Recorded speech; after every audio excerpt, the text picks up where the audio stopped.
welcome to the SVG-TV news for Monday, March 17, 2020. I am Khalil Kato with the details.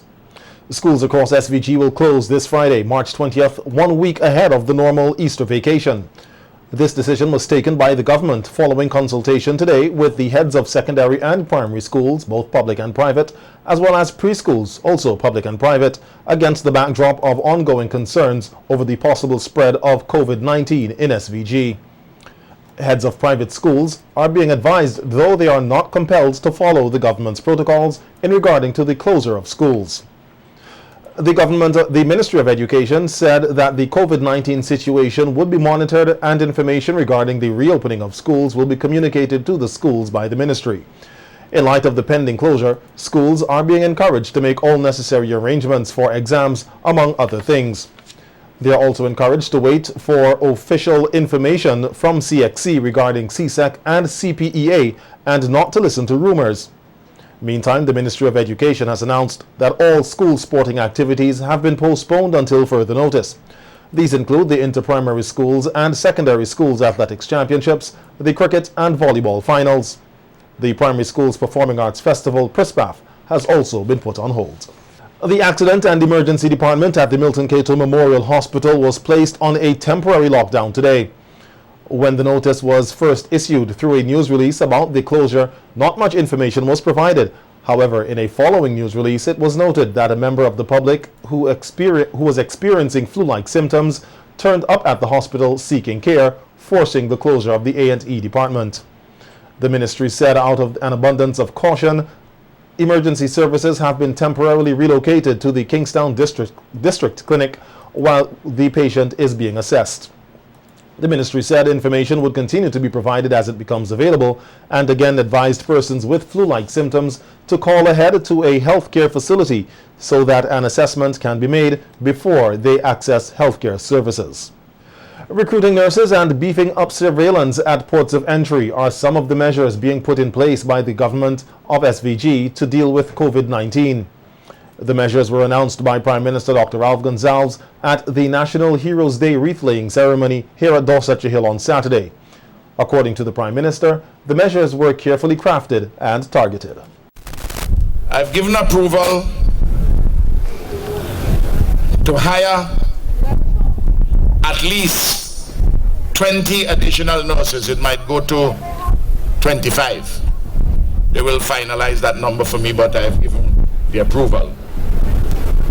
From St. Vincent and the Grenadines to strengthen surveillance, containment and management of COVID-19, especially at the airports and other ports of entry. For instance, the seaports at Union Island, at Canawan, at Mustique, at Beckway, at Walilabu, and Blue Lagoon. Noting that the economy will be affected by the fallout of COVID-19, the hardest hit to be the tourism sector, PM Gonsalves said while yachts will still be allowed to the shores, it will be done in a more controlled manner. We are also indicating to the yachties that once you enter our waters, you must either go to the first port of entry or to indicate which port of entry you're coming to. Further, as it relates to air travel, the Prime Minister said there is no need to stop flights, and while there may be less travel from international markets, the region can capitalize on intra-regional travel, as he is proposing a 50% reduction on departure tax. Do so because I've spoken to some CARICOM heads. We have to encourage, if the Americans say they're not encouraging people to travel, and the Europeans say they're not encouraging people to travel. In the OECS, we have 650,000 persons. Trinidad is 1.3, Barbados is 300,000. So we could have, and then there is Guyana with 700,000. We can have a market in this part, in the southern and eastern Caribbean. And if we reduce that tax, we go to the hoteliers and say, and I spoke to Glen Beach, and I spoke to the president of the Hotels Association yesterday, that they can do specials. Wouldn't people use it to go to America? No. The concession which we'll be making would be for passport holders, Vincentian passport holders, CARICOM passport holders, for traveling inside of CARICOM. The Ministry of Agriculture is also working on a SVG coronavirus food security impact and mitigation plan, which is expected to be launched soon. Meanwhile, leader of the opposition New Democratic Party, Dr. Godwin Friday, on Sunday night, called for the government to close schools immediately and suspect public gatherings of more than 100 people in an effort to prevent the spread of the deadly coronavirus or COVID-19. In a press statement, Dr. Friday reiterated the COVID-19 pandemic requires everyone to work together without political partisanship to combat the virus. He said, as leader of the opposition and president of the NDP, his statements and recommendations on the matter are intended to help the efforts to slow down the spread of the virus and prevent serious illness and loss of life in SVG. Noting that there is one confirmed case of COVID-19 in the country, Dr. Friday said in many countries around the world, governments have acted to reduce the spread of the virus and protect lives, with several neighboring countries already closing schools and restricting public gatherings. The opposition leader urged similar strict measures be implemented here to stem the spread of the virus and reduce the risk of illness. Along with recommending the closure of schools, the suspension of public gatherings of more than 100 persons, with police ceasing to give or cancel permission for public gatherings of the same, Dr. Friday also called on the government to suspend its recently announced travel incentive that is intended to attract regional visitors to SVG, to urge employers to permit employees who can do so to work from home, to suspend the remainder of the season visits by cruise ships, and put in place measures for travelers from the United States and the UK to be in home quarantine for 14 days and discourage foreign travel by Vincentians living in SVG until further notice. The Liat aircraft, which operated as LI 771 into St. Vincent on Saturday, March 14th, has been cleaned and sanitized. In a release issued on Sunday, March 15th, the regional airline said the flight was temporarily halted following an advisory from the authorities that one of its passengers was a person of interest with regard to COVID-19. The airline said it was advised that its flight LI 771 should be held, and the public health authorities in SVG activated their protocols. According to the airline, the passenger of interest did not display any symptoms at check-in, boarding, or while on the flight. The passenger of interest was offloaded by the authorities and taken to a quarantine area. The other passengers and crew were taken to a separate, isolated area where they were checked by the public health authorities. The release said the crew and other passengers were cleared by the medical authorities in SVG. Liat says as a precautionary measure, the aircraft was cleaned and sanitized in St. Vincent, and the airline is taking additional measures of having the aircraft moved to one of its bases for additional cleaning and sanitization. Liat said their COVID-19 project team has also been in contact with authorities across its network and has submitted all necessary information that was requested. The airline said it will continue to monitor the closely evolving COVID-19 situation, noting safety and security of its employees and customers are number one priority. Testing is in the key management and control of any disease and infectious disease. Specialist Dr. Gerald Thompson said a central testing location is the best solution for this country at this time. Dr. Thompson was among members of the panel on Sunday's edition of the Viewpoint program on SVG-TV, discussing COVID-19 and what persons can do to protect themselves. So far, SVG has one confirmed case of the virus, which was said to be imported. Since then, concerns have been raised about the country's response to the virus, its capacity to handle an outbreak, and the ability to conduct testing for the virus. Speaking on Sunday's Viewpoint program, Dr. Thompson said the handling of samples with proper test kits will allow for accurate test results. In which we can be assured that when you get the results back, it's accurate. And in a very simple way, the sample can be obtained under strict conditions and can be transported to that testing facility in order to get tested.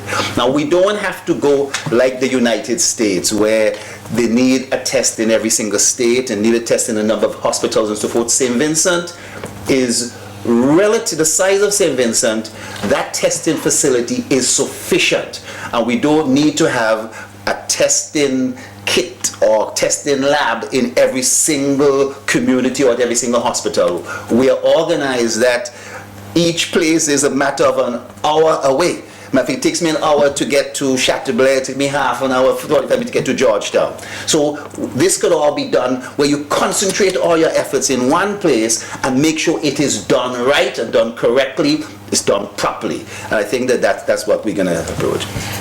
Another infectious disease specialist, Dr. Jose Davy, said it is equally important that persons conducting the tests do so in a safe and clean environment. When we speak of testing, we have to also remember that the persons conducting the tests must be doing so in the safest way.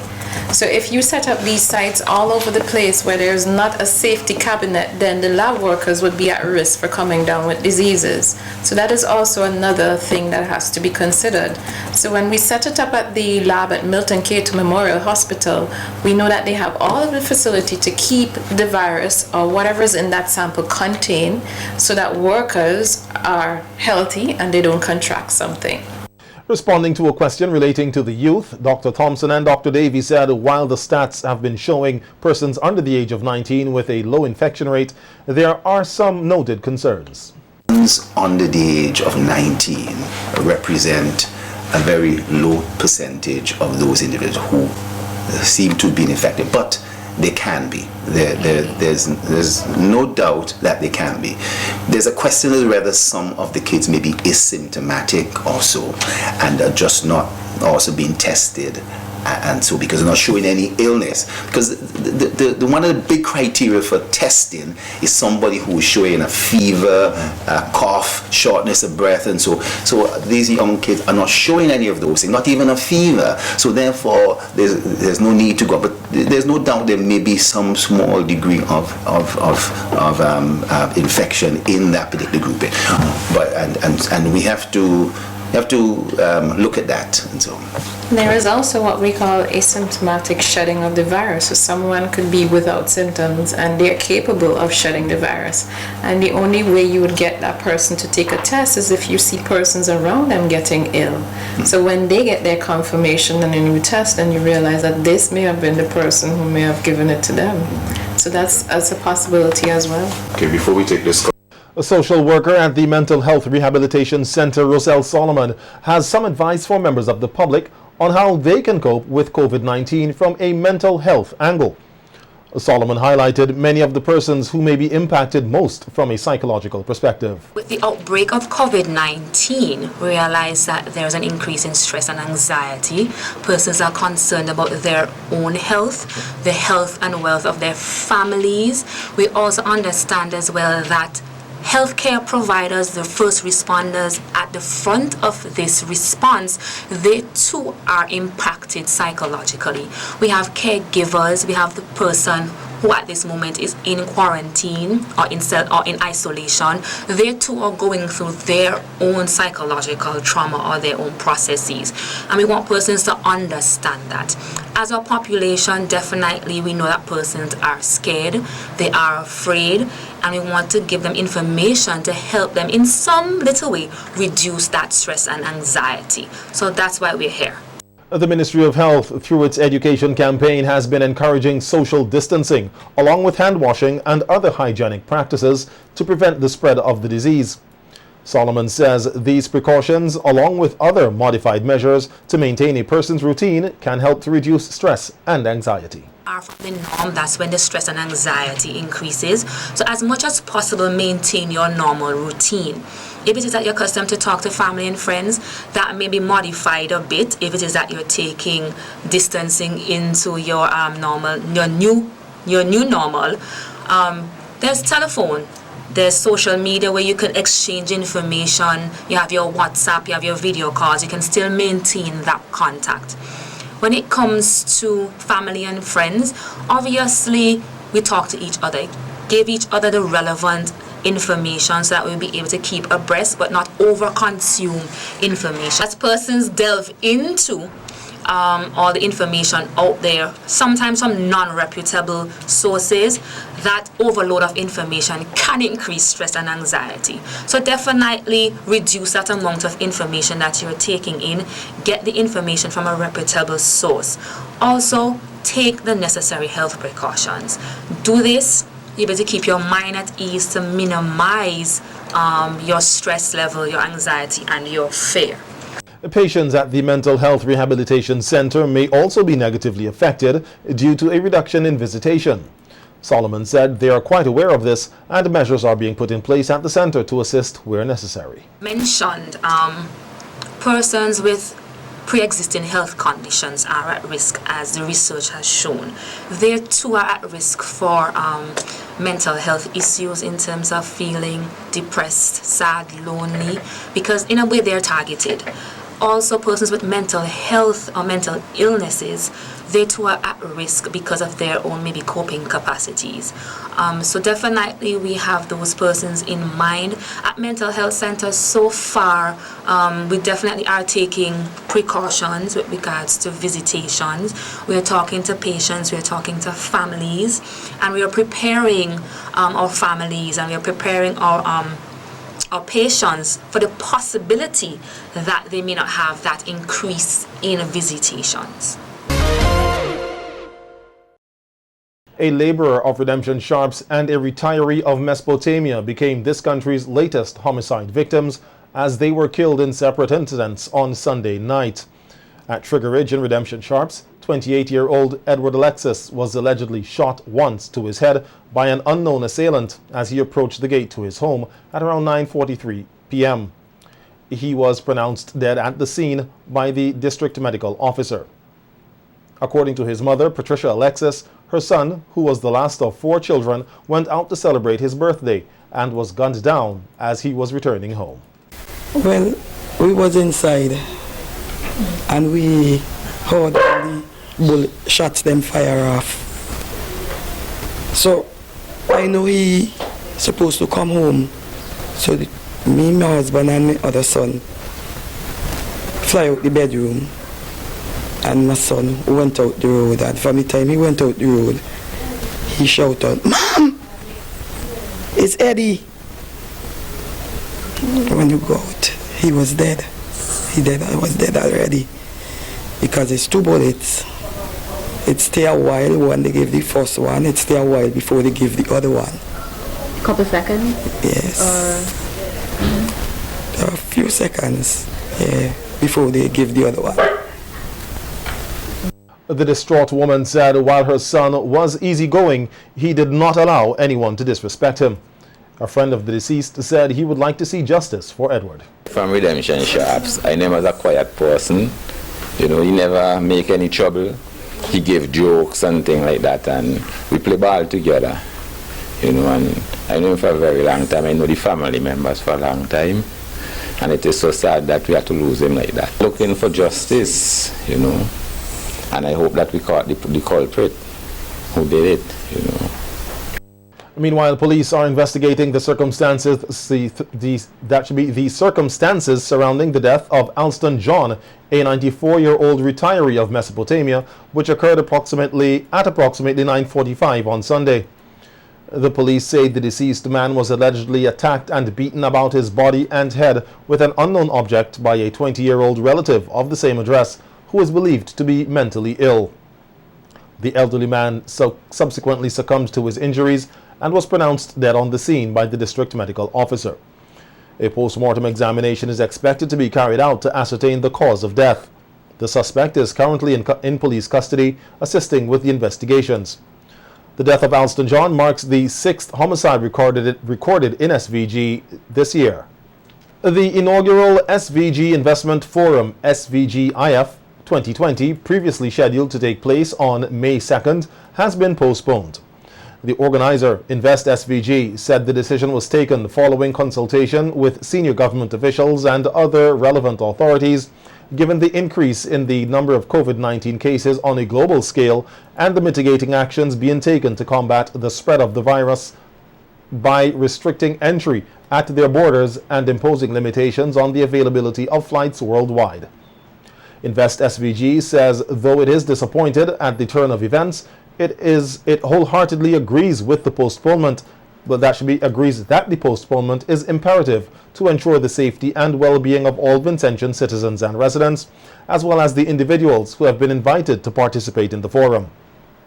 The investment agency says it will continue to implement the necessary preparatory work so that the forum can be held at the earliest possible convenient time.